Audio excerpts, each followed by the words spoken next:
Palli, Njarðvík annað kvöld, hvernig lestu þetta í ykkur? Bara mjög vel, okkur hlakka mikið til að spila og koma svo í helgafrí, gott frí, vestlum helgafrí og við ætlum að reyna að fara sáttir í það en við stefnum á að vinna nokkuð öruggan sigur á morgun.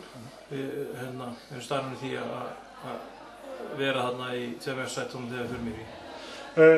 Þið unnið á 5-0 í Lengjubikarnum og 4-0 í fyrri umferðinni, má samt ekki búast við því að þeir komi mjög vel stemdir til þess að reyna að kvitta fyrir það.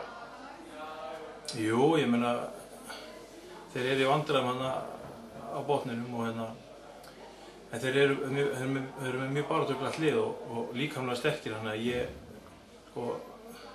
óttast ekki það að við fáum auðvitað leik.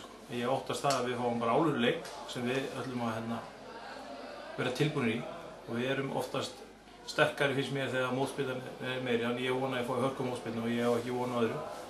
Því þeir náttúrulega eru að berjast fyrir lífi sínu og eins og við erum að berjast á toppnum, þannig að ég held að menn getur svo sem reiknað út stigamismun og haldið að það hefur verið eitthvað auðvelt fyrir okkur en ég held að það verið alveg pottþétt ekki. Þetta verður gríðarlega erfiður leikur og hugsanlega erfiðasti leikur sumarsins, mjög hættulegur að botnlið og lið sem er í toppbaráttu mætist fyrir vestlum helgi, þannig að handritið myndi örugglega að segja eitthvað óvænt fyrir Þór en við ætlum að ekki láta það gerast og ætlum að vinna og ná því pottþétt.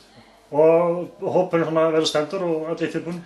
Já, allir tilbúin. Það er einhver smámæli meiðsl. Ég veit að Gísli Páll, hann verður ekki með og svo er einhver önnur smámæli meiðsl en við mætum að sjálfsögðu svo venjulega með okkar sterkasta lið og förum suður og náum í góð úrslit fyrir frí. Palli, hvíslaði mér lítið full á fuglað og héldi með Liverpool. Ertu sáttur við hvernig hann fer á stað? Roy Hodgson, kollegi þinn hjá þeim?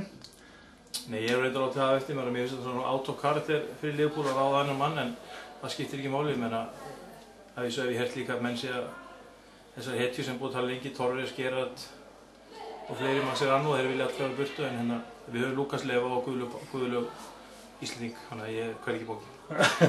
Takk fyrir. Gangi ykkur vel. Takk.